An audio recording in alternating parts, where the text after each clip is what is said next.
Hello കൂട്ടുകാരെ, നമ്മുടെ soya ball കറി ready ആയിക്കൊണ്ടിരിക്കുകയാണ്. നമ്മൾ അതിനായിട്ട് എടുത്തിട്ടുള്ളത്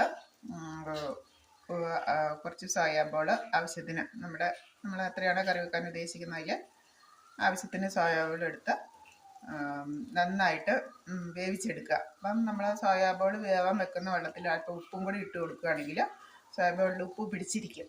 അല്ലെങ്കിൽ ഉപ്പ് പിടിച്ചില്ലെങ്കിൽ പിന്നെ ഒരു എത്ര ഉപ്പ് ചേർത്താലും സോയാ ബോളിൽ ഉപ്പില്ലാത്ത പോലെ നമുക്ക് തോന്നും.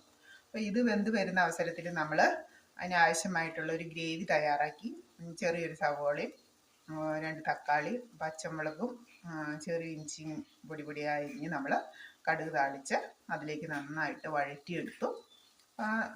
വഴറ്റിയെടുത്ത ഗ്രേവിയിലേക്ക് നമ്മൾ വേവിച്ച് വെച്ചിട്ടുള്ള സോയാ ബോൾ പച്ചവെള്ളത്തിൽ 2-3 തവണ കഴുകി പിഴിഞ്ഞ് വെള്ളം കളഞ്ഞ് നമ്മൾ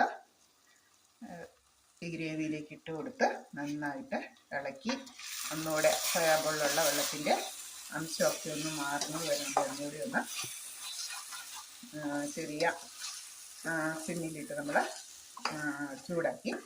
കണ്ടോ, സോയാ ബോളിലേക്ക് ആ ഗ്രേവി എല്ലാം പിടിച്ച് നല്ല സെറ്റായിട്ടുണ്ട്.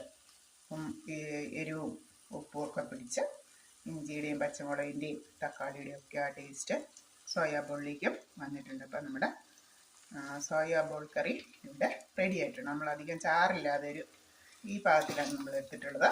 നമ്മൾ ശരിക്കും ഒരു ചിക്കൻ കറിയുടെ ആ കോമ്പിനേഷനിൽ അധികം ചാറില്ലാതെ നമ്മൾ എടുത്തിട്ടുള്ളതാണ്. കുട്ടികൾക്കും മുതിർന്നവർക്കും ഒക്കെ ഈ കറി വളരെ ഇഷ്ടമാണ്. അപ്പം എല്ലാവരും ഒന്ന് ട്രൈ ചെയ്യണേ. Okay, bye bye. അപ്പം ഇതാണ് ഇന്നത്തെ നമ്മുടെ ഉച്ചയൂണിൻ്റെ ഒരു കറി. Okay, bye bye.